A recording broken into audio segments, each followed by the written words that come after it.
All right, Morgan joins us now first in the morning with entertainment. And last night, Stephen Colbert had the Avengers on. Oh, my goodness. Yeah, I didn't even know they had an official name, Strike Force 5.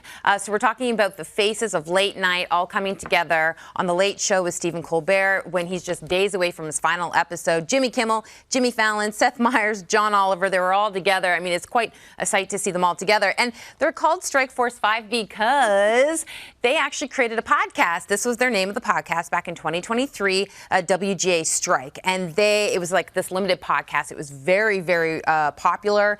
And they have told their fans that they're going to do an emergency episode of this podcast that will be available tomorrow.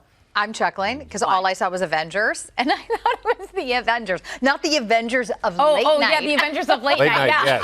But I'm looking, I'm like, That's not the cast of the okay. Avengers that I remember. No. I didn't listen to the podcast, so I was seeing everywhere online this photo of them and Strike Force 5, and I was like, who named them this? And I was like, oh, it's the name of their podcast. Yep. I thought that was pretty funny. But it's kind of cool to see all of them together like that, there's a real camaraderie there, despite the fact that they are competitors. That's it. And so much so, I know Jimmy Kimmel's made a special announcement, too, regarding Colbert's last night. Yeah, so what's really cool about him is he's going to air a rerun of his show on the last night of the Stephen Colbert show, which will be May 21st. He actually did that for David Letterman's final episode as well on his late night show. So I thought that was really interesting. But they do all talk about when they were on Stephen Colbert yesterday, they talked about kind of the state of late night television, and they predicted who's going to be the last man standing. So we do have a clip to show you.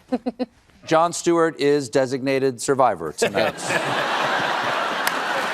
Someone has to. Someone has to survive for the president to be mad at. It's pretty funny seeing them all there in suits. You know what? It is funny, but it also strikes me with a bit of sadness. As somebody who grew up on late night, I kind of feel like right there we're starting to watch, if not the beginning of the end, maybe the end of this genre that we've seen for so long. I think a lot of people are thinking that and feeling that. It's definitely changing. Yeah. All right. We have to talk about this. Hayden. Yeah, Panettiere. Yeah, this has been really disturbing. This is incredibly disturbing. So she is doing press for a memoir that she's putting out. She's at the age of 36 right now, but she talks about a very traumatic incident that happened to her when she was 18. She said a close friend that she trusted and relied on led her basically on a boat, led her downstairs to a room where she was essentially placed in a room with a very famous man who was naked and essentially told to perform sexual acts. And she understood that she was in danger.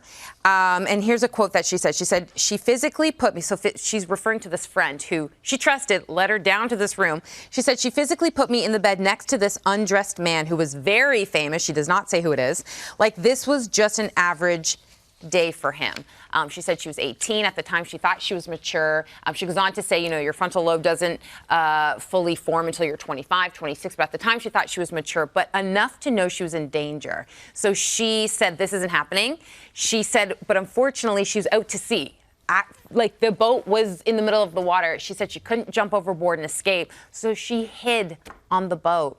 And she kind of leaves it at that. So awful. Yeah. She really opens up about a lot, though, about her life, about her struggles, her mental health struggles, and everything. She had a very big life as a young actress. I mean, she was in Heroes. That was her big breakout role. Then she was in Nashville, and she has been very open about issues surrounding mental health over the years. But yeah, quite a story. That is really disturbing, for sure.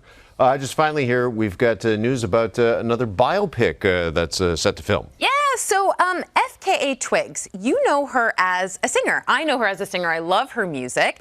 But she's taken on a leading role to play a 1920s jazz icon known as Josephine Baker. And it's interesting because I just interviewed, I didn't interview her, but I just interviewed Anne Hathaway for the movie Mother Mary. You know how she's playing a superstar? And FKA Twigs was in that.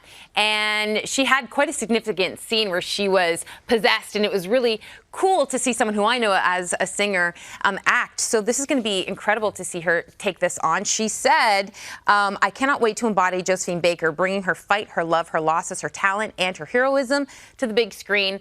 And fun fact, Josephine Baker is one of the first, or it was the first black woman to star in a leading role in a film back in 1927. How wild. Wow. Okay. So I can't wait to see that. Yeah, for sure. Thank you, Morgan. Thank you.